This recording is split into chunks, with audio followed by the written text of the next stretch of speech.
kami membuka hati supaya kami boleh mendengar firman-Mu sendiri berbicara kepada setiap kami. Di dalam Kristus Yesus kami memohon, urapi setiap kami dengan Roh-Mu yang kudus. Juga hamba-Mu ini Tuhan, yang Kau panggil untuk memberitakan firman-Mu, agar supaya hamba-Mu dikuduskan oleh Tuhan, dan pikiran hamba-Mu dikonsentrasikan untuk sungguh boleh menyampaikan kebenaran firman-Mu, supaya kebenaran firman-Mu itu berbicara kepada setiap kami dan juga kepada hamba-Mu ini. Di dalam nama Yesus Kristus kami memohon, berbicaralah karena kami siap untuk mendengarnya. Amin. Saudara, firman Tuhan yang kita baca tadi mengatakan bahwa Tuhan memberikan satu perintah yang sangat jelas, yaitu semua pohon dalam taman ini boleh kamu makan buahnya dengan bebas, tetapi pohon pengetahuan tentang yang baik dan yang jahat itu janganlah. Jelas ya? Kalau Tuhan memberikan perintah janganlah, saudara, itu artinya betapa pentingnya dan itu tidak boleh dilanggar. Bayangkan, ya, jutaan pohon di dunia ini diciptakan oleh Tuhan, tetapi Tuhan cuma meminta satu, yaitu pohon tentang pengetahuan baik dan jahat. Janganlah kau makan buahnya, sebab pada hari engkau memakannya, pastilah engkau mati. Dulu saya sudah pernah menguraikan ini sebagai kehendak bebas. Saya tidak menguraikan lagi, saudara. Tetapi nyatanya, saudara, di dalam kitab Kejadian, pasalnya yang kelima, saudara, disebutkan bahwa setelah Adam dan Hawa, khususnya Adam, setelah makan buah itu, Alkitab mencatat umurnya 930 tahun baru dia mati. Saudara, ayat-ayat ini kalau di-crosskan, dicocokkan, maka bisa menimbulkan kontradiktif. Tidak cocok satu dengan yang lain. Sehingga banyak orang mengatakan Alkitab itu tidak konsisten. Sebab dikatakan pada waktu engkau memakannya, pastilah engkau mati. Tapi Adam baru mati setelah umur 930 tahun. Sekarang menimbulkan pertanyaan, betulkah bahwa Alkitab itu firman Allah? Betulkah bahwa Alkitab itu berisi kebenaran? Nah, kita mesti membaca, saudara, berhati-hati, sebab ayatnya mengatakan, sebab pada hari engkau memakannya, pastilah engkau mati. Ya, Tuhan tidak mengatakan pada saat itu juga engkau mati, tidak, tapi pastilah engkau mati. Nah, kita lihat masalahnya di mana, saudara. Oke, terus. Saudara, pada waktu manusia diciptakan, manusia itu bukan terdiri dari 3 bagian, tidak. Manusia itu merupakan satu kesatuan total yang memiliki 3 aspek. 3 aspek. Ya, wah, hari ini saya ada sesuatu yang saya lupa bawa, saudara, untuk ilustrasi ya. Tapi nggak apa-apa, saudara mungkin bisa membayangkan ya. Memiliki 3 aspek. Yaitu aspek yang pertama yang disebut dengan tubuh yang kelihatan ini. Dengan segala fungsinya. Tangan bisa dipakai untuk memegang, kaki dipakai untuk bisa berjalan, telinga untuk mendengar, mata untuk melihat, mulut untuk makan, untuk berbicara, telinga untuk hidung dipakai untuk bernafas. Itu fungsi tubuh, saudara, kelihatan. Yang kedua disebut fungsi jiwa. Di dalam jiwa itu, saudara, ada kemampuan akal. Kemampuan akal, ya, sehingga orang disebut punya kecerdasan. Dulu orang cuma menganggap kecerdasan itu kecerdasan intelektual saja. Sekarang orang memahami bahwa manusia itu bukan cuma memiliki kecerdasan intelektual, tetapi manusia juga mempunyai kecerdasan emosional, memiliki kecerdasan seni, memiliki kecerdasan berkomunikasi, ya, interpersonal. Itu kecerdasan, saudara, dan yang disebut dengan insting. Nah, orang menggolongkan kemampuan ini, akal dan insting ini dengan sebutan jiwa. Ya. Yang ketiga, saudara, manusia memiliki aspek rohani. Aspek rohani yaitu kemampuan budi. Karena dua-duanya tidak kelihatan, maka disebut akal budi. Ya. Nah, sebetulnya kemampuan rohani ini disebut kemampuan budi, yaitu untuk berrelasi dengan Tuhan. Mengapa kok manusia bisa berrelasi dengan Tuhan? Sebab manusia itu diciptakan sesuai dengan gambar Allah. Sehingga di dalam diri manusia, dia memiliki sifat dan karakter Allah, yaitu karakter kasih, adil, suci, benar, baik. Itu yang saya khotbahkan minggu lalu, ya. Sehingga saudara, disebutkan bahwa manusia sebagai mahkota atau puncak ciptaan Allah yang berbeda dengan makhluk yang lain, makhluk hidup yang lain, maka manusia disebut adalah makhluk jasmani yang berakal budi, yaitu yang tidak nampak itu, yang disebut dengan hati nurani. Oke ya, manusia itu bukan cuma jasmani saja, tapi manusia itu punya akal budi atau punya hati nurani. Oke, teruskan. Apa yang terjadi setelah manusia jatuh dalam dosa, saudara? Pada waktu manusia jatuh dalam dosa, dosa itu artinya apa? Dosa itu dalam bahasa Jawanya meleset. Kalau saya mukul itu begini, itu mukul kena. Tapi kalau meleset itu begini, meleset. Artinya tidak kena sasaran. Ya, kalau saudara pergi ke target, itu kan ada sasaran toh, bunderan bisa ke tengahnya begitu. Nah, orang kalau mana itu kena targetnya itu artinya kena sasaran. Nah, itu manusia itu mestinya menuju kepada sasaran. Sasarannya apa? Ya yang dikehendaki Allah. Nah, pada waktu manusia berbuat dosa, jatuh dalam dosa, manusia itu bleset hidupnya, tidak kena sasaran. Itu arti harafiah dari dosa. Artinya apa? Manusia itu, saudara, tidak lagi kena sasaran. Artinya tidak mentaati Allah, atau dia meninggalkan Allah, sang sumber hidupnya.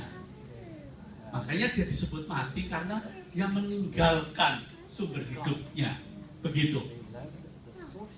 Nah, apa yang disebut mati, saudara? Mati di dalam Alkitab itu mempunyai banyak arti. Ya, bisa secara jasmani mati, tapi juga secara rohani. Dari Roma pasal 3 ayat 23 dikatakan, karena semua orang telah berbuat dosa dan telah kehilangan kemuliaan Allah. Itu loh mati artinya. Kehilangan kemuliaan Allah. Apa artinya? Saudara, manusia pada waktu diciptakan Allah, pada waktu pertama kali, dia mempunyai jasmani, punya akal, punya budi.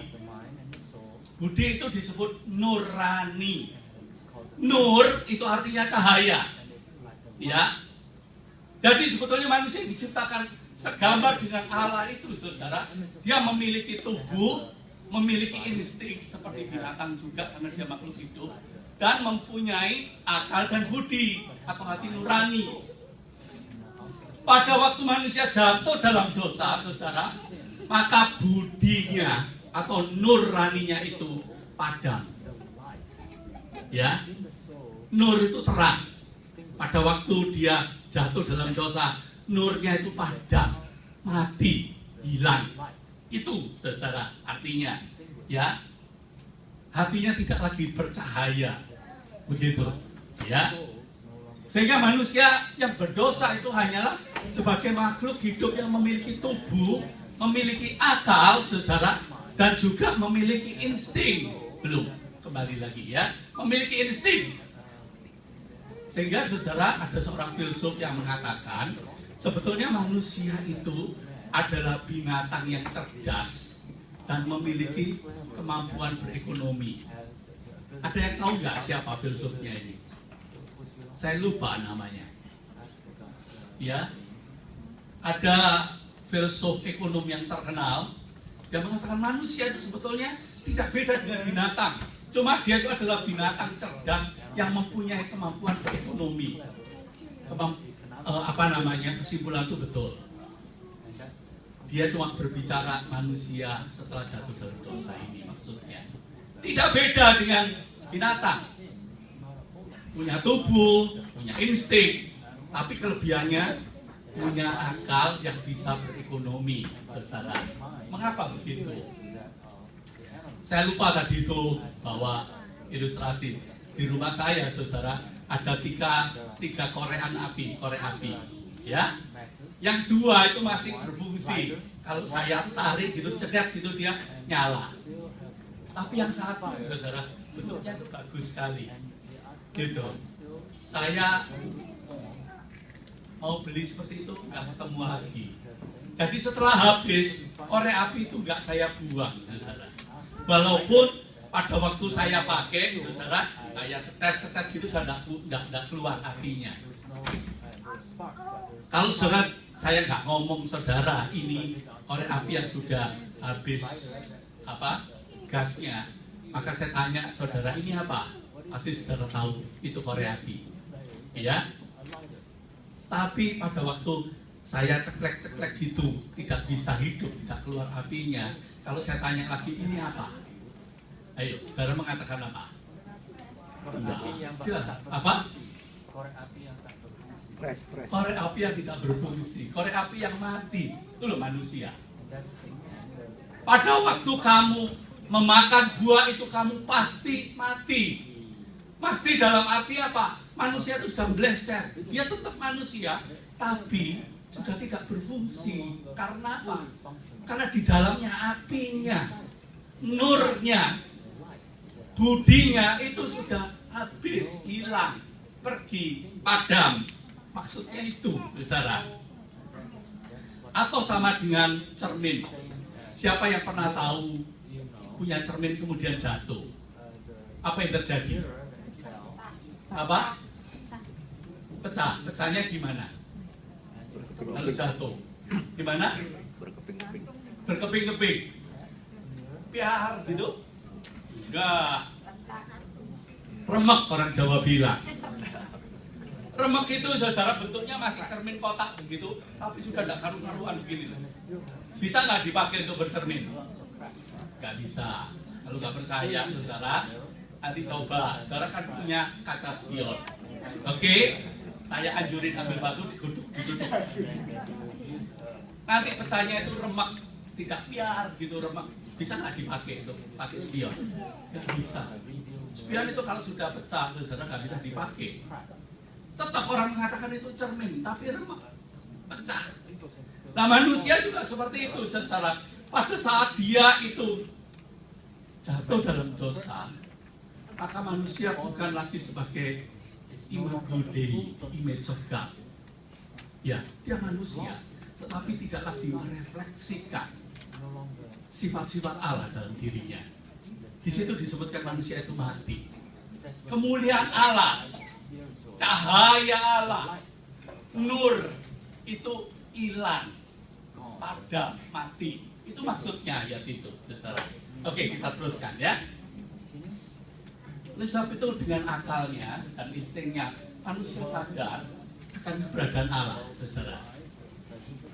Sebetulnya manusia itu punya kesadaran bahwa ada sesuatu yang lebih tinggi dari dia. Ya, the supreme being orang mengatakan. Suatu being, suatu keberadaan yang lebih tinggi daripada dia yang patut disembah. Itu ada kesadaran manusia. Oleh sebab itu lihat saja saudara ya. Baik manusia yang paling modern sampai yang paling primitif.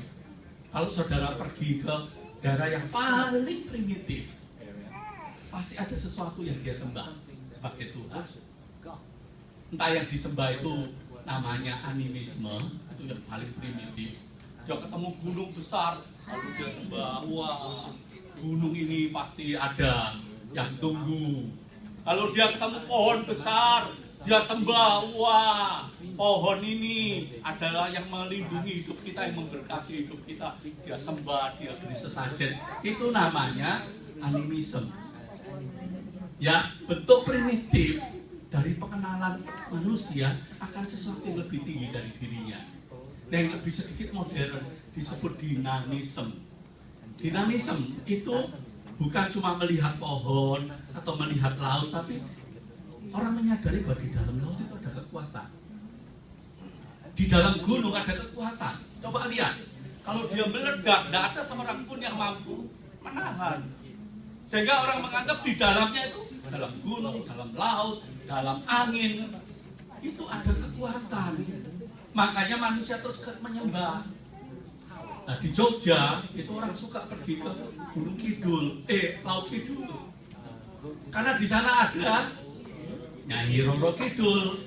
Nyai Roro Kidul itu wanita yang cantiknya luar biasa, yang menguasai lautan, katanya begitu.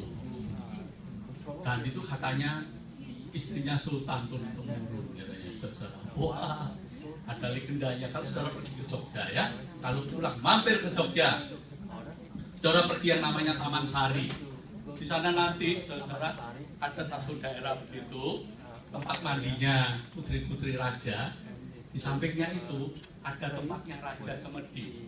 Di dalam gua tempat Raja Semedi itu ada terowongan. Dan biasanya guide-nya mengatakan terowongan ini tembus sampai ke Laut Kidul, Laut Selatan. Biasanya kalau si Sultan itu kepingin ketemu pacarnya, si Nyai Roro Kidul itu lewat terowongan itu tembus sampai ke sana, katanya begitu. Itu legendanya. Sebetulnya apa itu, saudara?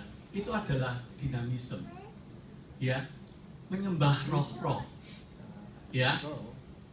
Dianggap bahwa di pohon yang besar ada rohnya, di gunung ada rohnya, di laut ada rohnya, di sungai ada rohnya, wah, di angin ada rohnya. Itu dinamisme, ya. Dan kemudian berkembang menjadi agama. Agama dimulai dengan agama yang politeisme, agama yang punya banyak dewa-dewa, bentuknya patung-patung, banyak sekali disembah. Wah, ada dewa angkasa, dewa perang, dewa cinta, dewa apa namanya, yang pesta mabuk-mabuk itu lupa saya. Ya, ya macam-macam, banyak dewa, saudara, disembah. Lalu lama-lama manusia itu berkembang sampai kepada monoteisme, menyembah satu, ya, Allah. Katanya itu perkembangan konsep manusia, karena manusia itu mempunyai kesadaran, dan kesadaran tentang adanya Allah, di mana manusia selalu mencari Allah, ingin menyembah Allah. Itulah yang disebut dengan agama. Agama, A itu artinya tidak, gama itu artinya kacau. Jadi supaya hidup ini tidak kacau, manusia harus mencari dan menyembah Allah. Sehingga agama adalah usaha manusia untuk mengenal dan mencapai Allah. Itu artinya usaha manusia untuk mengenal dan mencapai Allah. Ya, saudara, sebetulnya kekristenan itu agama bukan? Agama bukan Kristen itu? Bukan. Kenapa kok bukan? Ayo, ada yang tahu? Kekristenan itu agama atau bukan? Bukan? Masa? Tuhan yang menghampiri kita. Kalau agama, kita yang menghampiri Tuhan. Oke, iya. Saudara, agama adalah usaha manusia untuk mencari Allah. Dan di dalam agama itu ada ajaran-ajaran. Siapa yang belajar agama-agama itu dan mempraktekkan agama-agama itu, dia disebut sebagai orang beragama. Ya. Tetapi kekristenan itu bukan agama. Sebab kekristenan itu bukan orang mempercayai ajaran, mempercayai Alkitab. Tetapi kekristenan itu intinya ada pertemuan dia dengan pribadi Yesus Kristus. Itu yang membedakan. Cukup jelas? Jadi walaupun saudara itu hafal luar kepala seluruh Alkitab, tapi kalau saudara nggak pernah punya relasi pribadi dengan Kristus, saudara bukan orang Kristen. Itu yang membedakan, saudara. Ya, nah, Sehingga saudara, karena agama itu merupakan usaha manusia untuk mengenal dan mencapai Allah, maka manusia itu membentuk Allahnya sesuai dengan kemampuan dan akal budi manusia. Ya, sesuai dengan akal budi manusia. Mulai dari yang paling primitif sampai nanti yang paling modern. Kita teruskan. Nah, sekarang, saudara, ini usaha manusia. Sehingga manusia itu tidak bisa menyangkal. Dalam Roma pasal 1 ayat 8 sampai 18 sampai 23 mengatakan ini. Sebab murka Allah nyata dari sorga atas segala kefasikan dan kelaliman manusia yang menindas kebenaran dengan kelaliman. Ya, karena apa yang dapat mereka ketahui tentang Allah nyata bagi manusia. Manusia tidak bisa mengingkari. Kalau dia mengatakan, oh Allah tidak ada, sebetulnya dalam hati nurani manusia itu dia sadar ada yang disebut Allah tadi itu. Tidak bisa mengingkari. Nyata itu. Sebab Allah telah menyatakan kepada mereka dalam hati mereka. Sebab apa yang tidak nampak daripadanya, yaitu kekuatannya yang kekal dan keilahiannya, dapat nampak kepada pikiran dan karyanya sejak dunia diciptakan, sehingga mereka tidak dapat berdalih. Jadi kalau manusia mengatakan, oh Allah tidak ada, itu bohong. Sebab walaupun manusia tidak pernah ketemu dengan Allah, tapi manusia itu dalam hati kecilnya menyadari Allah ada. Bagaimana caranya? Kalau kita melihat seluruh alam semesta ciptaan ini, tidak ada seorang pun yang sanggup mengatakan, oh ini terjadi dengan sendirinya. Dulu mulai dari sel satu, terus kemudian berkembang-kembang sampai jadi manusia yang masih jadi alam semesta yang kompleks ini. Nggak mungkin, saudara. Ya, kita lihat saja. Saudara percaya bahwa bangku-bangku ini tadi itu terjadi dengan sendirinya, tidak ada yang ngatur? Enggak kan?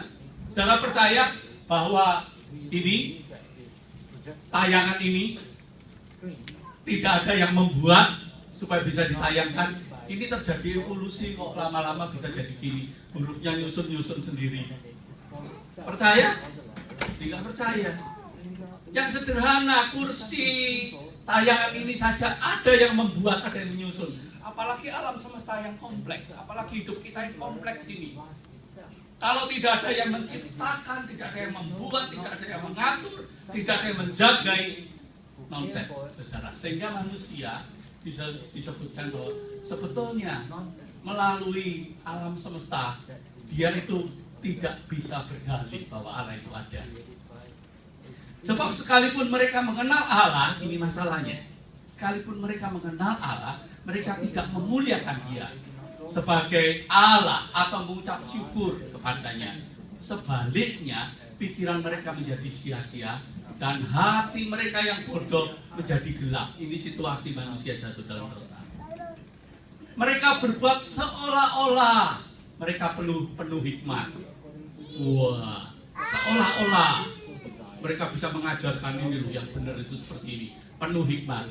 Tetapi mereka telah menjadi bodoh. Mengapa bodoh, saudara? Sebab mereka menggantikan kemuliaan Allah yang tidak fana dengan gambaran yang mirip dengan manusia yang fana. Burung-burung, binatang-binatang yang berkaki empat, atau binatang-binatang yang berjalan. Lihat ya saudara, manusia yang primitif itu menyembahnya pasti bentuknya, ya toh, selalu bentuknya ada yang disembah itu mirip dengan apa namanya, singa. Ada yang lambangnya Baal. Ada yang tahu Baal itu simbolnya apa? Baal itu kerbau, lambang berkat, sebab kerbau kan selalu bekerja. Ya saudara, ada yang menyembah dengan lambang ular, ya kan, macam-macam. Dan mereka menyembah, wah inilah yang Sang Hyang Widiwasa yang menguasai dunia ini. Saudara, Allah marah enggak, saudara? Kalau Allah marah itu rasional apa enggak? Menurut saudara? Atau enggak? Rasional. Coba bayangin ya. Kalau Ini ada fotonya Yudi. Wah, cakep banget. Lalu saya ganti kepalanya itu dengan kepala bebek. Ini lo Yudi cakep. Ayo kita kagumi. Marah nggak Yudi? Kalau Yudi nggak marah, oh bersyukur. Aku ganteng banget. Mulutku panjang sekali kayak bebek. Waduh, pasti nggak beres. Allah juga demikian, saudara. Dia itu pencipta alam semesta. Kalau manusia itu kepengen menyembah sesuatu, kemudian membuat sekalipun dari emas, dari permata, dan dia mengatakan, oh ini yang memberi hidup, ini yang memberi berkat, bentuknya seperti lembu, bentuknya seperti singa, bentuknya seperti ular. Marah nggak Allah? Marah tentu, saudara. Tentu marah. Itu yang menyebabkan Allah itu marah. Sehingga dikatakan mereka itu seolah-olah penuh hikmat, tetapi mereka itu bodoh. Sebab mereka menggantikan kemuliaan Allah yang tidak fana. Tidak fana. Kemuliaan Allah yang luar biasa, yang kekal itu dengan gambaran yang mirip dengan manusia yang fana. Coba. Ya toh, gambaran kuankong gimana? Saya dulu juga suka nyembah kuankong, saudara. Wah. Ya, pasti juga suka ya saya dulu. Kuan juga. Kalau Kuan sih masih cantik. Kuankong lihat ya. Wah, pakai jenggotnya panjang begini, pakai pedang begini. Waduh, rasanya sewenang gitu ya menyembah Kuankong ini.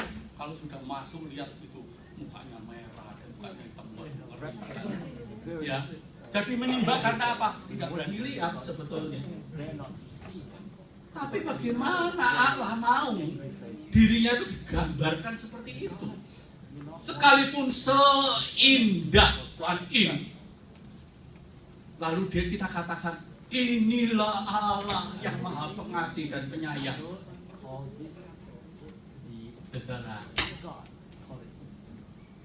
tentu Allah yang sebenarnya marah. Oh, saya tidak merendahkan Kuan Yin sama sekali.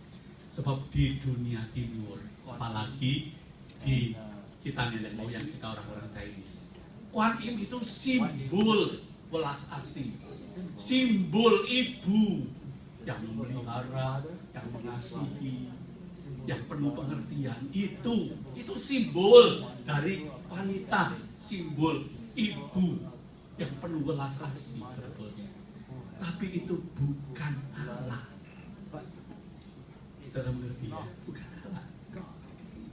Ya. Allah itu pencipta. Kita, termasuk Kuan Yin dan sebagainya, itu ciptaan.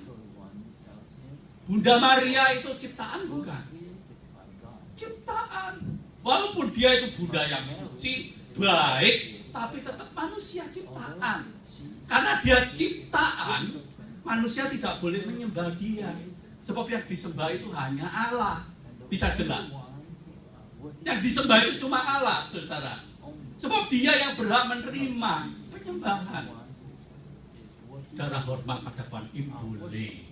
Saudara hormat pada Bunda Maria boleh. Saudara hormat pada foto orang tua saudara, baik yang masih hidup maupun yang meninggal, boleh. Tapi kalau menyembah, itu hanya ditujukan kepada Allah. Oleh sebab itu Allah mengatakan mereka seolah-olah penuh hikmat, padahal mereka itu bodoh. Karena Allah marah, itu maksudnya. Ya, oke kita teruskan.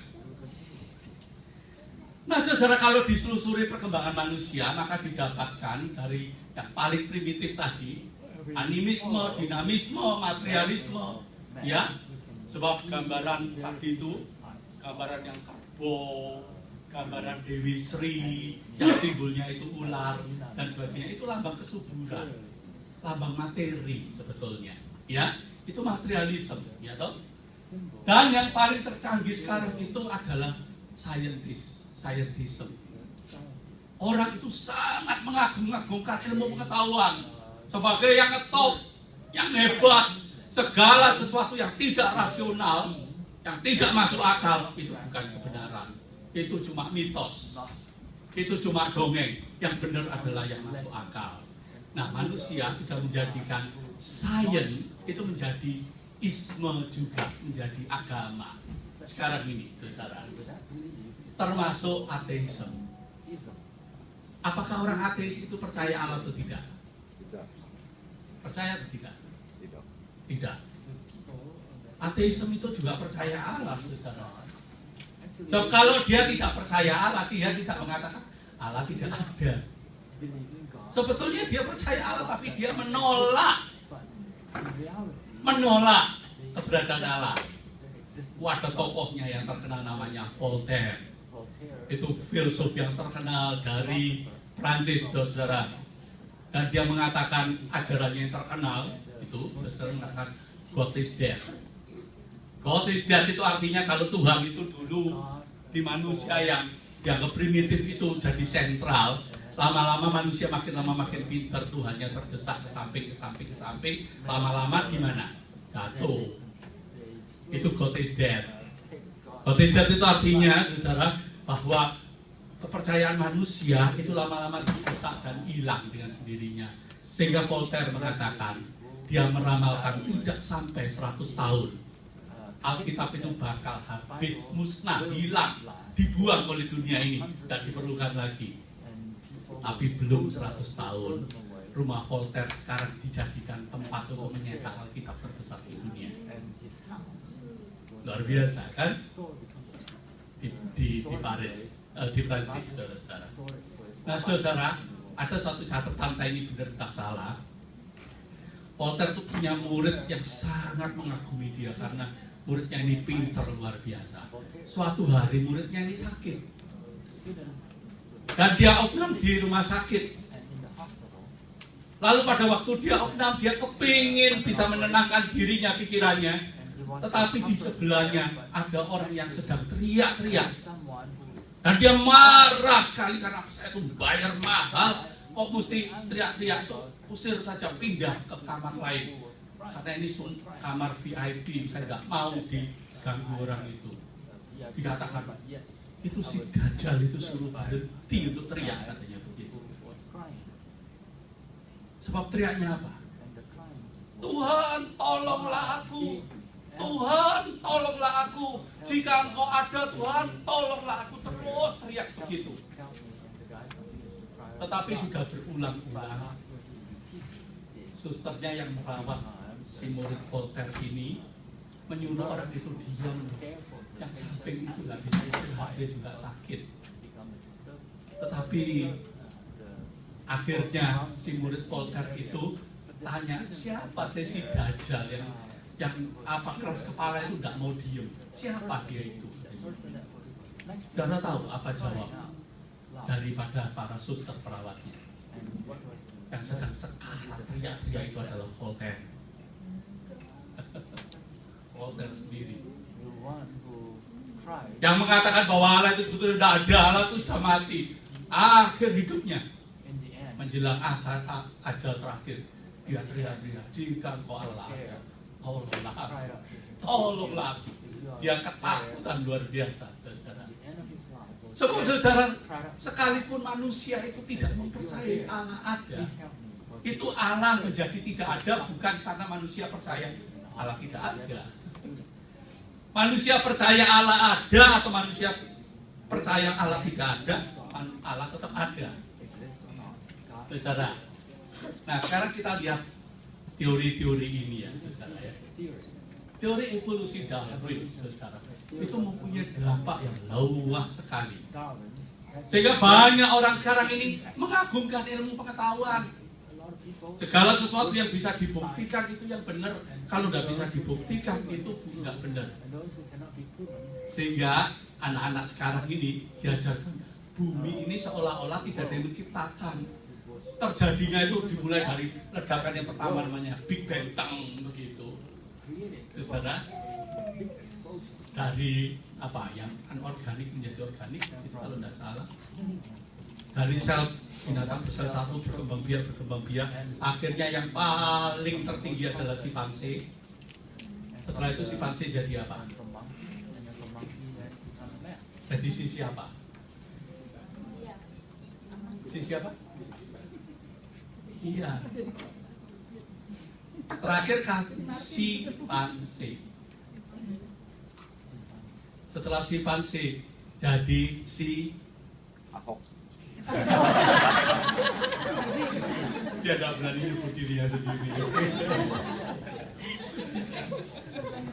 Dan sejak anak-anak loh saudara sekarang ini, kalau kita sekolahkan di sekolah kita itu ajarannya itu, saudara.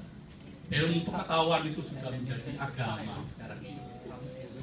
Yang lain lagi adalah teorinya Sigmund Freud. Ini dua-dua ini katanya orang Yahudi juga, hebat. Sigmund Freud ini terkenal dengan teorinya logoterapi, bahwa di dalam manusia itu ada 3 aspek yang disebut dengan ego, dan superego. Itu kalau diterjemahkan, dalam diri manusia itu ada insting, ada akal dan supraakal. Anak-anak kecil itu akalnya belum berkembang, yang berkembang itu id-nya. Jadi kalau dia lapar nangis, dia pipis nangis, dia eok nangis, dia panas nangis, dia sakit nangis, ya atau dia takut nangis. Dengan nangis dia minta segera apa yang dia butuhkan itu dipenuhi. Mengapa? Sebab anak itu masih dikuasai oleh id-nya atau insting. Dia nggak bisa mikir, oh mamaku lagi repot, oh mamaku lagi sakit perut sebentar lagi ya. Itu adalah keinginan, kebutuhan yang harus segera dipenuhi. Jadi kalau saudara sudah dewasa, tapi masih seperti itu, keinginannya mesti dipenuhi, mesti dipuaskan, tidak boleh ditunda. Saudara masih anak-anak, sebetulnya masih dikuasai oleh id atau insting. Ya, gitu saudara. Nah, orang itu kalau sudah dewasa itu dikuasai oleh egonya. Ego itu bisa mengkontrol diri. Ya, gitu. Dikuasai oleh egonya. Untuk dia mengatakan, oh ini ada yang baik, oh ini kurang baik, oh ini lebih baik. Lalu ada yang supra akal atau super ego. Super ego itu adalah yang sempurna. Semua yang sempurna itu yang ada dalam pikiran manusia itu disebut super ego. Nah, menurut teorinya Freud ini, saudara, super ego lah yang disebut oleh manusia itu Allah. Sebetulnya Allah itu gak ada. Allah itu cuma penjelmaan dari super ego, karena manusia itu terbatas. Lalu dia mimpi ada sesuatu yang lebih super dari dirinya. Seandainya aku tidak terbatas. Saudara tahu, sekarang ini hati saya kangen sekali. Dari tadi pagi kangen sekali. Rasanya kepengen telepon mama saya, tapi nggak bisa. Iya, saya kontak hati saya nggak bisa. Kangen sekali. Mengapa? Sebab saya ini ego. Saya cuma ada di sini. Saya nggak bisa pada waktu di sini. Saya bisa pada waktu yang selama saya ada di Jakarta ketemu mama saya. Seandainya saya ini super, saya bisa di sini sekaligus bisa di sana.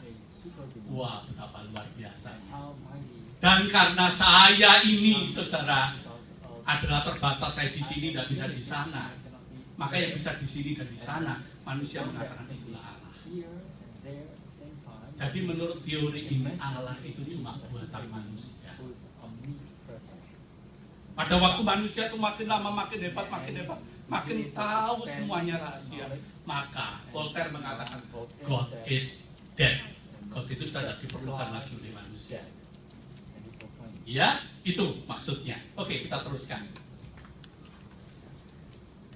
Sehingga manusia yang sudah berdosa, saudara, hidupnya itu hanya bergantung pada insting dan akalnya saja. Ini kita lihat dari Roma pasal 24 sampai pasal 1 ayat 24 sampai 32. Saya baca ya. Karena itu manusia yang sudah berdosa ini, Allah menyerahkan mereka kepada keinginan hati mereka yang cuma ada akal tapi budinya sudah tidak ada. Menyerahkan keinginan hati mereka akan kecemaran sehingga mereka saling mencemarkan tubuh mereka. Sebab mereka menggantikan kebenaran Allah dengan dusta dan memuja dan menyembah makhluk dengan melupakan penciptanya yang harus dipuji selama-lamanya. Ya, karena itu Allah menyerahkan mereka kepada hawa nafsu yang memalukan. Apa gambaran hawa nafsu yang memalukan? Digambarkan sebab istri-istri mereka menggantikan persetubuhan yang wajar dengan yang tak wajar. Demikian juga suami meninggalkan persetubuhan yang wajar dengan istri mereka dan menyala-nyala dalam birahi mereka seorang terhadap yang lain, sehingga mereka melakukan kemesuman laki-laki dengan laki-laki. Dan karena itu mereka menerima dalam diri mereka balasan yang setimpal untuk kesesatan mereka. Maksudnya apa? Kita teruskan. Dan karena mereka tidak merasa perlu untuk mengakui Allah, maka Allah menyerahkan mereka kepada pikiran-pikiran yang tertutup, sehingga mereka melakukan apa yang tidak pantas, penuh dengan rupa-rupa kelaliman, kejahatan, keserakahan, kebusukan, penuh dengan dengki, pembunuhan, perselisihan, tipu muslihat, dan kefasikan. Mereka adalah pengumpat, pemfitnah, pembenci Allah, kurang ajar, congkak, sombong, pandai dalam kejahatan, tidak taat kepada orang tua, tidak berakal, tidak setia, tidak penyayang, tidak mengenal belas kasihan. Sebab walaupun mereka mengetahui tuntutan-tuntutan hukum Allah, yaitu bahwa setiap orang yang melakukan hal-hal demikian patut dihukum mati, mereka bukan saja melakukannya sendiri, tetapi mereka juga setuju dengan mereka yang melakukannya. Artinya, saudara, kalau saudara tahu hal yang salah, saudara tahu yang salah, walaupun saudara tidak melakukannya, tetapi saudara membenarkannya, atau saudara diam saja, itu artinya saudara setuju. Membiarkannya, diam saja, apalagi menyetujuinya, walaupun saudara tidak melakukannya, artinya saudara setuju. Ya. Sehingga di sini disebutkan, saudara, akibat dari ini, saudara, dilegalkannya homoseksual sebagai akibat konsekuensi kaum saintisme yang menganggap homoseksual itu sebagai varian lain dari seksual manusia. Dianggap bahwa kebanyakan seksual manusia itu heteroseks, laki sama perempuan. Dulu ketika manusia belum mengerti, katanya begitu, ketika ilmu pengetahuan manusia belum berkembang, manusia menganggap yang benar itu cuma heteroseksual, hubungan seks antara laki sama perempuan.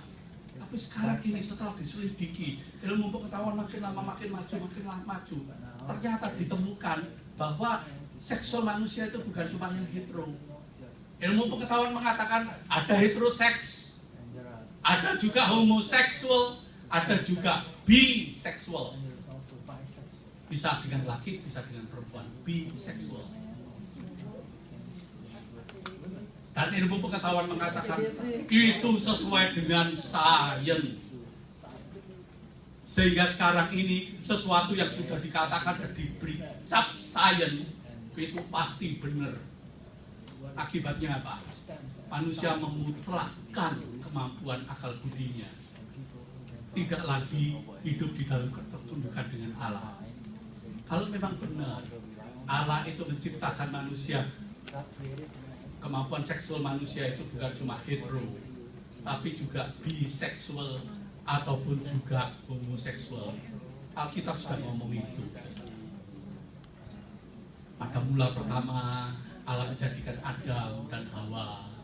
Setelah itu Allah juga menciptakan Adam-Adaman, dan Allah menciptakan Adam dan Hawa sebagai satu manusia. Ada begitu? Yang satu seksnya itu hetero, yang satu lagi biseksual atau hermaprodit, dan yang satu lagi homo. Alkitab tidak mengatakan begitu. Bahkan Alkitab sendiri mengatakan itu karena manusia sudah jatuh dalam dosa, sehingga menganggap bahwa pikiran manusia yang seperti itu yang benar sekarang ini, itu yang sudah jadi agama sekarang ini. Kita teruskan, saudara. Ya, akibatnya, saudara, lahir agama modern yang disebut dengan saintisme. scientism, ya, itu sebagai agama baru sekarang ini yang dipuja-puja oleh manusia, saudara. Ya, nah dari sains ini lahir banyak anak. Yang pertama itu disebut humanism. Nanti humanism ini melahirkan teori sosialisme dan teori komunisme. Mengapa? Sebab mereka mengakui bahwa manusia itu homo hominis socius. Tuhan menciptakan manusia itu bukan satu, tapi sosial, makhluk sosial. Sehingga lahirlah teori sosialisme dan komunisme. Manusia itu komunal, itu negara-negara komunal, ya. Atau manusia itu makhluk sosial. Jadi negara yang benar itu adalah negara sosialis. Semua diubah jadi sifatnya sosial, ya. Negara harus kontrol semuanya, pegang kendali semuanya, begitu. Tapi teori evolusi ini melahirkan kapitalisme. Banyak orang tidak sadar. Kita di Amerika, saudara, suka benci komunis dan suka benci sosialisme, tapi kita memuja kapitalisme. Padahal kapitalisme itu sebetulnya lahir dan merupakan anak dari teori evolusi. Orang bertanya, kok bisa? Teori evolusi itu dasarnya adalah seperti ini, saudara. Evolusi itu merupakan suatu tahap perkembangan di mana, saudara, hukumnya itu siapa yang kuat, dia yang bertahan. Yang tidak kuat, dia mati. Dia punah. Itu teori evolusi terus begitu. Nah, kapitalisme ini sebagai suatu filsafat ajaran juga yang mengatakan bahwa yang penting itu kapital, modal. Jadi negara, institusi itu tidak boleh ngatur, serahkan saja pada pasar yang mengatur, begitu. Ada mekanismenya sendiri. Jadi siapa yang kuat, siapa yang bertahan, siapa yang menang, itu akan eksis. Siapa yang ringkih, siapa yang lemah, itu akan punah dengan sendirinya. Coba kalau di teori kapitalisme, ekonominya seperti ini. Persaingan itu sabung bebas. Pokoknya diatur dengan hukum-hukum, nggak boleh ada kriminal dan sebagainya, sabung bebas. Kalau dulu ada toko kecil-kecil, ada warung kecil-kecil. Lalu timbul toko lebih gede-gede, yang kecil-kecil mati. Toko yang gede-gede itu lahir lagi nanti supermart, hipermart, apalagi yang mart-mart yang besar. Toko-toko itu mati dengan sendirinya. Sekarang lihat saja, dulu kan banyak, ya, kalau secara jalan-jalan di itu Downtown Roosevelt yang dekat rumah saya, itu ada toko kecil-kecil yang bagus-bagus. Sekarang mati itu toko itu, cuma jadi antik. Orang cuma senang di situ lihat-lihat. Kenapa? Sebab kalau saudara pergi ke mall-mall, itu jauh pilihannya lebih banyak. Pergi ke satu tempat, semuanya serba ada. Jadi toko itu mati dengan sendirinya. Kenapa begitu? Karena ini teori kapitalisme. Siapa yang kuat, siapa yang bermodal, itu yang menang. Itu merupakan anak dari teori evolusi. Banyak orang, saudara, menentang teori evolusi, tapi memuja kapitalisme. Kita mesti hati-hati. Kita teruskan. Ya. Nah, sekarang kelihatan kejahatan manusia setelah jatuh dalam dosa yang dipertontonkan oleh dunia modern dari yang paling primitif yang sekarang ini sedang ribut di dunia, genosid yang dilakukan oleh ISIS, ya, yaitu negara Islam kekhalifahan Islam Syria Irak yang mau menggabungkan itu, ya, itu orang homoseksual dijatuhkan dari apartemen lantai ke-6, ada yang dibakar hidup-hidup, ada yang dipenggal, ya, kalau mereka itu nggak mau percaya dengan Islam sesuai dengan ajaran dia dipenggal. Ada yang kemarin itu dirajam batu, pokoknya sadis-sadis. Itu yang dilakukan ISIS sekarang ini.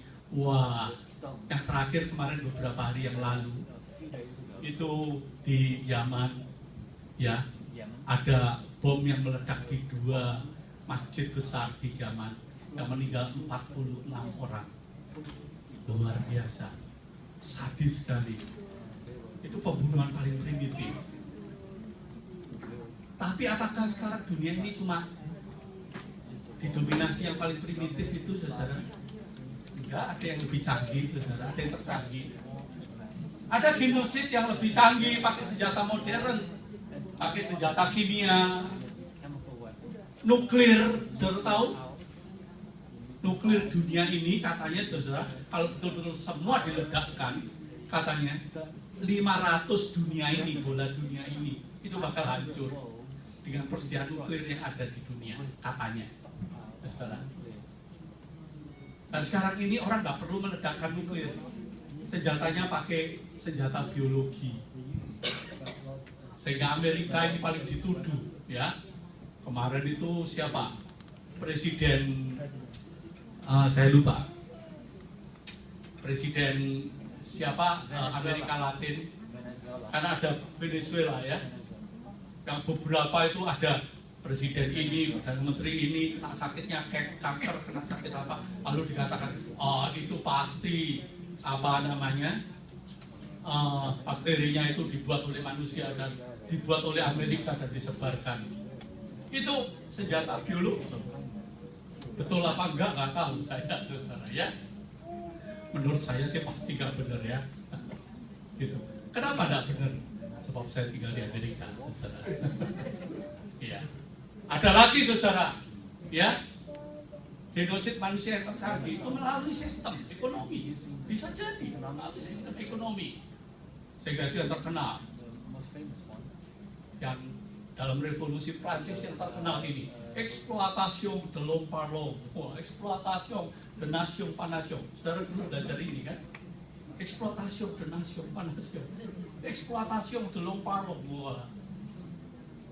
Manusia itu mengeksploitasi sesamanya, eksploitation de l'homme par l'homme.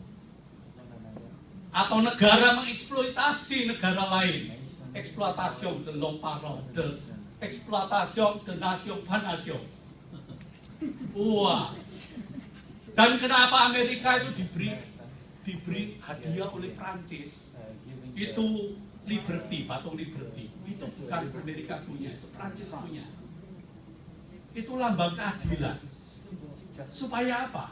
Supaya Amerika itu pada waktu ini, supaya mereka itu sadar, ayo bangkit, jangan mau terus dijajah oleh Inggris. Kita mesti merdeka.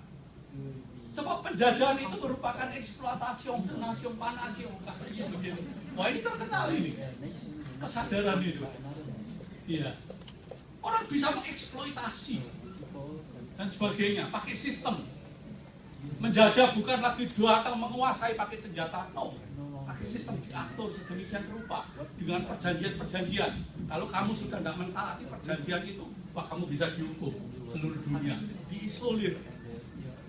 Sehingga negara yang diisolir oleh banyak negara itu otomatis bangkrut. Manusia bisa melakukannya dengan cara yang paling primitif sampai paling canggih.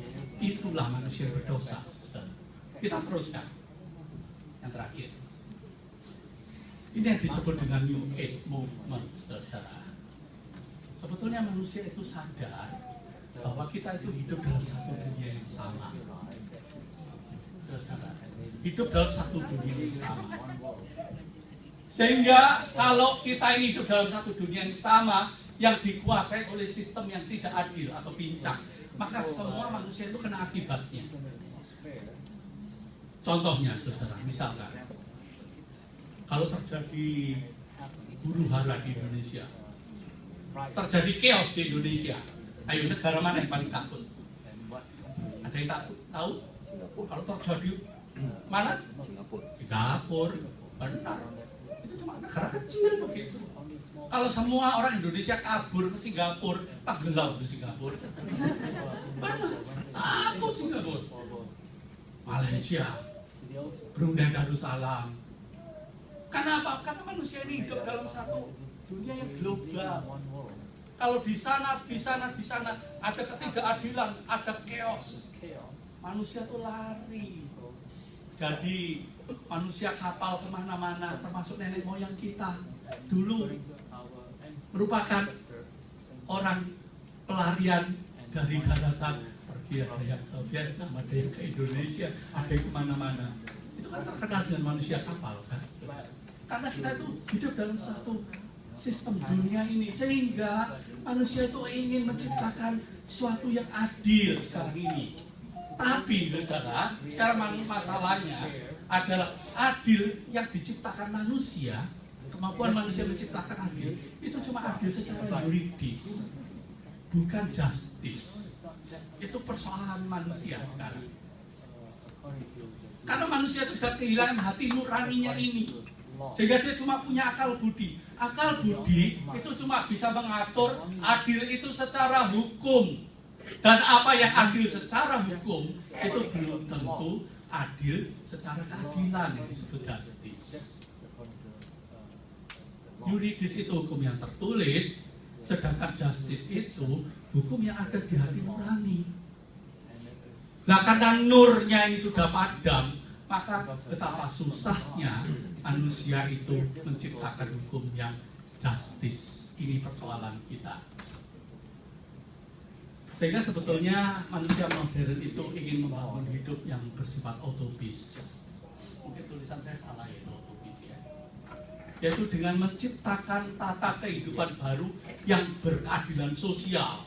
Manusia membayangkan surga itu bukan di balik langit ini, di dunia ini loh. Di dunia ini akan terjadi apa yang disebut gemah ripah lojinawe. Waduh, makmur, adil dan bahagia di dunia ini. Sehingga surga itu di dunia ini. Itu ajaran New Age sebetulnya. Ya, saudara. Itu cuma merupakan utopis, merupakan mimpi manusia. Dan itu yang disebut dengan pasti lahir dunia baru. Lalu di Indonesia diikuti. Wah, sekarang ini zamannya Jakarta Baru, JB. Sebetulnya kepanjangan dari Jokowi dan Basuki, JB, Jakarta Baru.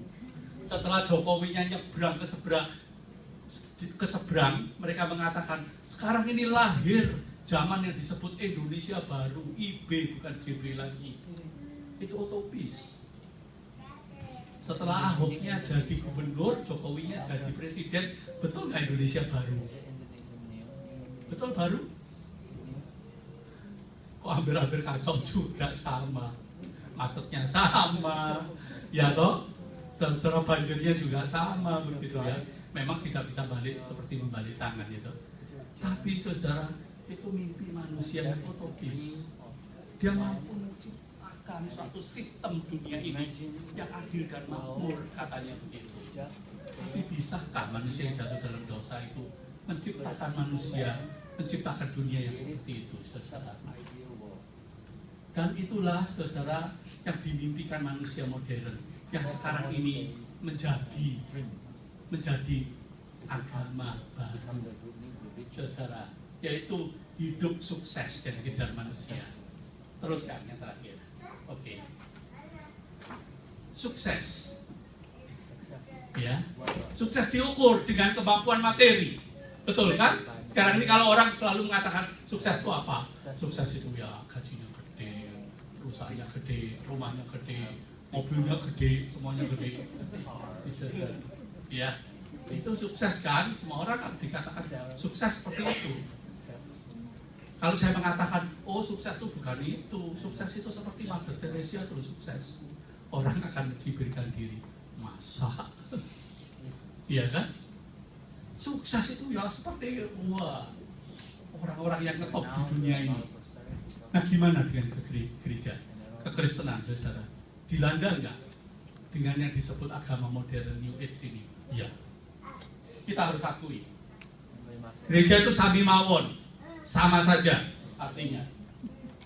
Sekarang ini muncul yang disebut teologi sukses atau disebut dengan prosperity theology. Teologi, betul ya?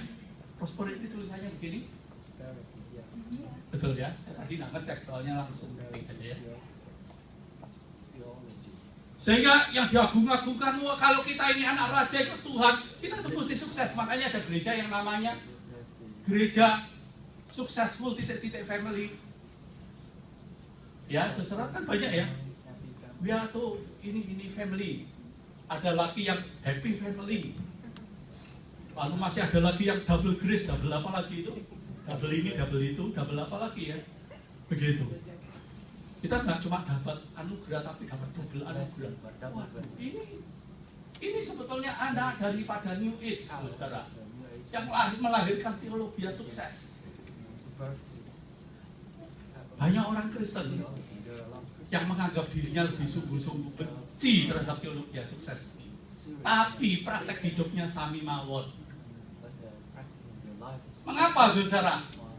Dia tidak suka mengagung-agungkan teologi yang sukses, tetapi justru yang dikejar dalam hidupnya sehari-hari, yang diagungkan, yang dikejar, itu adalah kesuksesan secara kekayaan materi. Mengukur segala sesuatu dengan ukuran duniawi tadi. Tidak terlalu banyak beda. Oleh sebab itu titik bicara kita di sini, saudara. Sebelum jatuh dalam dosa, manusia berdiri di atas kebenaran. Sebelum jatuh dalam dosa, manusia berdiri di atas kebenaran dan dia mengetahui kesalahan. Setelah jatuh dalam dosa, kembali. Setelah jatuh dalam dosa, manusia itu berdiri di atas kesalahan untuk mengetahui kebenaran, mengetahui yang benar. Saudara bisa tahu? Beda kan? Sebelum jatuh dalam dosa, dia berdiri di dalam kebenaran dan dia tahu kalau kamu makan itu kamu mati. Tapi pada waktu sekarang jatuh dalam dosa, manusia itu jatuh dan berdiri di dalam kebenaran, di dalam kesalahan. Dia tahu yang benar, tapi dia hidup di dalam yang salah. Apa akibatnya? Akibatnya, saudara. Oke, terus. Sudah berhenti, ya. Itu sebabnya manusia mengatakan ketika Allah melihat manusia di bumi, saudara, apakah ada yang berakal budi dan mencari Tuhan? Apakah ada? Di dalam Mazmur pasal 14 ayat 2 dan 3 dan Yesaya pasal 64 ayat 6 dan 7 mengatakan Tuhan memandang ke bawah dari sorga kepada anak-anak manusia untuk melihat apakah ada yang berakal budi dan yang mencari Allah. Ayat 3 mengatakan mereka semua telah menyeleweng, semuanya telah bejat, tidak ada yang berbuat baik, seorang pun tidak. Seorang pun tidak. Itu yang dikatakan Alkitab. Yesaya mengatakan, demikianlah kami sekalian seperti seorang najis, dan segala kesalehan kami seperti kain kotor. Kami sekalian menjadi layu seperti daun, dan kami lenyap oleh kejahatan kami seperti daun dilenyapkan oleh angin. Tidak ada yang memanggil namamu, tidak ada yang bangkit untuk berpegang kepadamu, sebab engkau menyembunyikan wajahmu terhadap kami dan menyerahkan kami ke dalam kekuasaan dosa kami. Terusnya, oleh sebab itu, saudara, kalau saya ini suka dengan Cik Syoklan ini ya. Mana Cik Syoklan ada ya? Tidak ada. Oh, di situ. Waduh, ya, ya. Saya katakan, Cik, kamu tak telepon, kan saya mesti berangkat ke gereja jemput dia. Tak telepon kok, enggak kamu angkat-angkat. Enggak. Aku enggak ada telepon dari Pak Santo, katanya begitu. Dia malah mengatakan, tadi Pak Santo tak telepon beberapa kali, enggak diangkat. Loh, enggak ini loh Cik, aku telepon kamu. Kamu enggak ngangkat. Loh ini loh Pak Santo, aku telepon kamu, enggak kamu angkat. Ayo yang benar siapa? Ayo Pak Santo atau siapa nih? Telepon siluman Pak. Lah ya, telepon siluman ya. Waduh banget baca koran Jakarta ini. Ayo, menurut Taji, benar saya apa benar siapa? Gak berani ya bilang kalau yang nggak benar itu pendetanya ya loh. Aku dosa ya Ci. Saudara, kalau antara saya dengan Syoklan itu kemungkinan dua-duanya sama. Bisa saya tidak benar, bisa dia tidak benar. Kenapa manusia? Ya kan? Tapi kalau ini Allah, saudara, Manusia mengatakan, aku mencari Allah, aku mencari Allah, aku mencari Allah. Terus Tuhan dia di bumi, nggak ada yang cari aku. Mana nggak ada yang cari aku? Yang benar siapa? Ayo, yang benar siapa menurut saudara? Allah atau kita? Allah kan, ini loh, Allah mengatakan ketika Allah melongo ke bumi, dilihat ada nggak orang yang berakal budi cari aku? Nggak ada. Tapi banyak orang mengatakan, oh, aku ketemu Allah, aku menyembah Allah, aku mengasihi Allah. Allah yang mana? Ya kan saudara, ini persoalan kita ini manusia saudara. Di situ, sehingga Habakuk itu mengatakan, saudara begini katakan, itu sebabnya hukum kehilangan kekuatannya dan kebenaran muncul terbalik. Ada yang mengerti tidak kebenaran muncul terbalik? Itu kondisi manusia. Kebenaran muncul terbalik itu artinya apa? Kebenaran muncul terbalik itu artinya yang tidak benar jadi benar. Yang benar jadi nggak benar. Kenapa? Sebab hukum kehilangan kekuatannya. Kalau hukum itu kehilangan kekuatannya, yang menjadi kekuatan apa? Ayo, siapa yang tahu? Kalau hukum itu kehilangan kekuatannya, yang punya kekuatan siapa? Yang salah? Enggak. Yang punya kekuatan adalah yang punya kuasa. Siapa yang punya kuasa itulah yang benar, bukan hukum. Itu kalau hukum kehilangan kekuatannya, muncul terbalik. Oleh sebab kalau saudara dekat dengan penguasa, walaupun saudara salah pasti benar. Kalau saudara jauh dari penguasa, walaupun saudara benar, ya salah. Itu hukum muncul terbalik. Itu maksudnya apa? Itu kondisi manusia. Sehingga disebutkan dalam Roma pasal 7 ayat 12 sampai 24, saudara. Di sana dikatakan manusia itu hatinya, di dalam hatinya itu tahu dia ingin yang benar, tapi yang dilakukannya itu yang jahat. Ini kalau saya baca ini panjang sekali. Kita teruskan saja, saudara baca sendiri. Manusia itu ngerti, pengen tahu melakukan yang benar, tapi yang dilakukannya yang jahat. Sekarang pertanyaan saya, saudara tahu nggak di Atlanta atau Georgia ini jalan-jalan biasa itu kira-kira satu ketentuannya berapa maksimumnya, berapa mile? Berapa? 45 ya, itu yang jalan gede ya. Yang jalan kampung berapa? 35. Kalau dengan apa namanya? Dengan sekolah berapa? 25. Kalau di highway berapa? 65. Kalau sudah dekat dengan Marta berapa? Ayo, 25 ya toh? Nah, saudara, hukum lalu lintas itu baik dan benar apa enggak menurut saudara? Ada yang mengatakan hukum lalu lintas itu salah? Enggak, semua benar ya itu ya.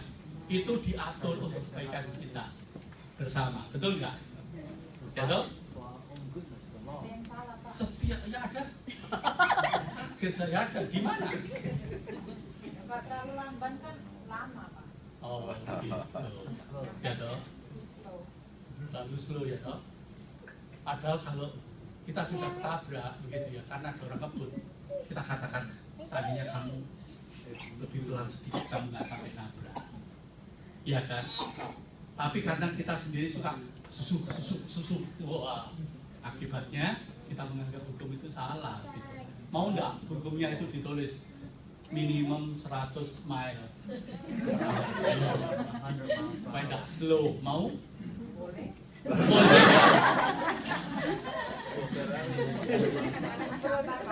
Kristina, kalau ada negara yang seperti itu saya nggak mau hidup di sana, biar Kristina saja, saya nggak mau. Itu macelaka ya kan? Lalu lintas itu hukumnya baik, semuanya baik. Saudara bisa bayangkan kalau di suatu negara nggak ada hukum lalu lintas, apa akibatnya? Kacau. Hukum itu diadakan supaya itu untuk mengatur demi kebaikan kita. Semua orang tahu itu baik. Tapi pertanyaan saya, siapa yang tidak pernah melanggar hukum lalu lintas di Georgia ini? Ayo angkat tangan. Ayo, angkat tangan ada. dekat sekolah, lalu saudara jalannya 20 mil. Lalu di highway saudara jalannya 50 saja. Ada? Nggak nyampe-nyampe ya. Padahal kita tahu bahwa hukum lalu lintas itu baik.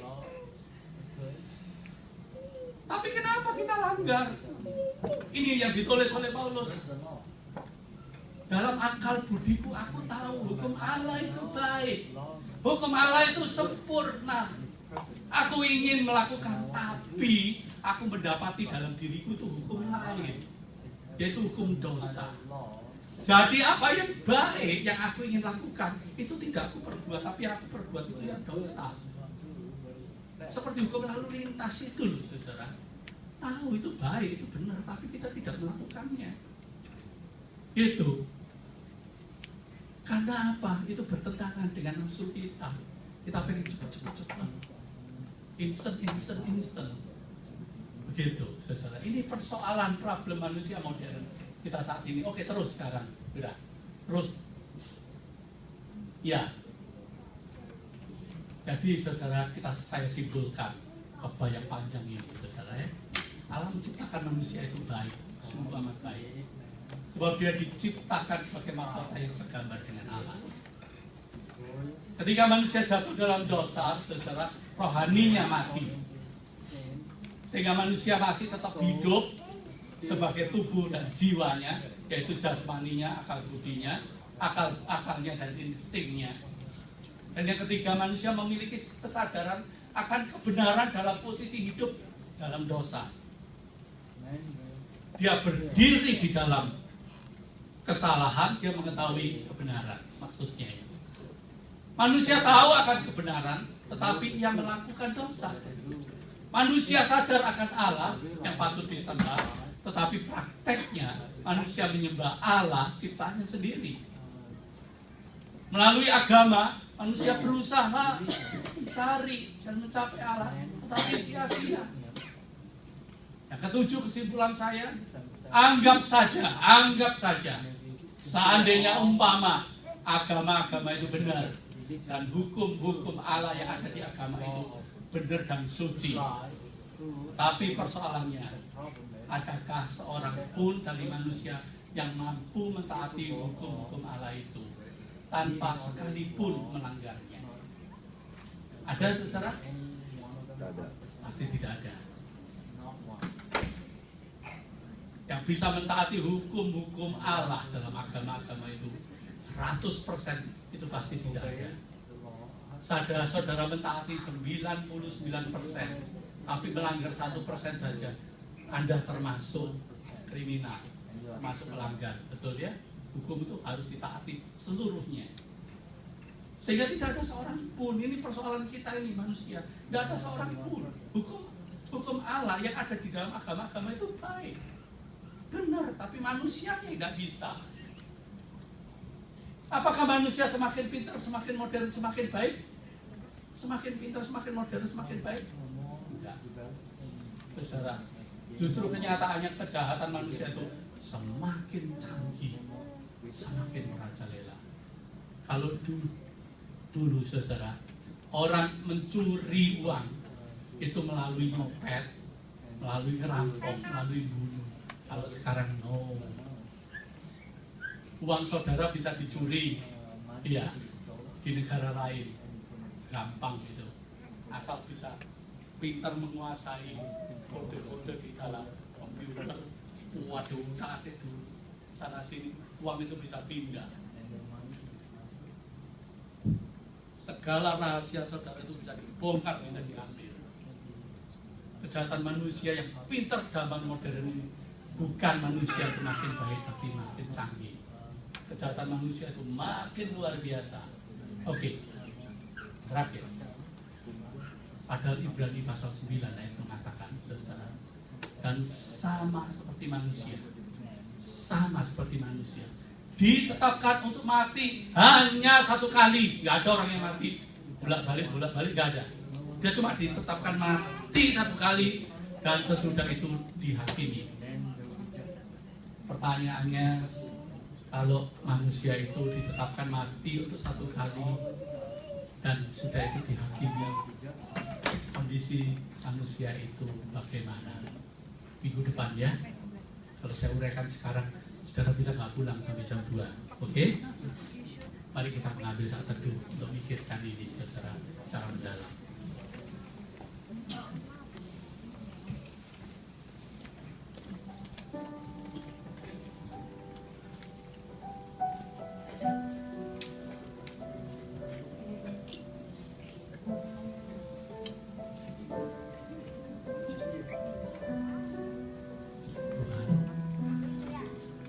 Sadar bahwa Engkau menciptakan kami sungguh amat baik. Namun kami juga sadar bahwa kondisi kami sebagai manusia yang sudah jatuh dalam dosa ini terus terpuruk di dalam dosa. Dan manusia tidak mampu keluar mengatasi dosanya sendiri. Ketika Engkau menengok di dunia ini, adakah seorang yang sungguh mencari Engkau? Betapa pilu Alkitab mengatakan tidak seorang pun yang sungguh mencari Allah dan menemukan Allah. Kami sadar bahwa kami tidak mampu dengan kekuatan kami sendiri. Biarlah hari ini kami belajar. Inilah kondisi real manusia, kondisi kami. Sama, siapapun kami, seberapapun tingginya pendidikan kami, seberapapun pandainya kami, seberapapun kayanya kami, seberapapun terpandangnya kami, atau seberapapun kondisi kami yang sebenarnya, manusia yang biasa, manusia yang tidak berpendidikan, di hadapan-Mu kami sama Tuhan. Kami adalah orang-orang yang tidak berdaya, yang akibat dosa terpisah dari Allah, sang sumber hidup. Kami mau memikirkan ini. Untuk minggu depan kami sungguh-sungguh mendalami mengapa anugerah-Mu di dalam Kristus itu penting bagi hidup kami. Terima kasih jikalau kami adalah orang yang ditebus oleh Kristus. Bukan karena kebaikan kami, tapi karena belas kasihan-Mu. Terima kasih untuk itu. Terima kasih Bapak. Biarlah hamba-Mu ini berhenti berbicara sebagai manusia, tapi biarlah firman Tuhan yang ditabur terus berbicara, menolong kami untuk memahami kebenaran-Mu. Di dalam nama Yesus Kristus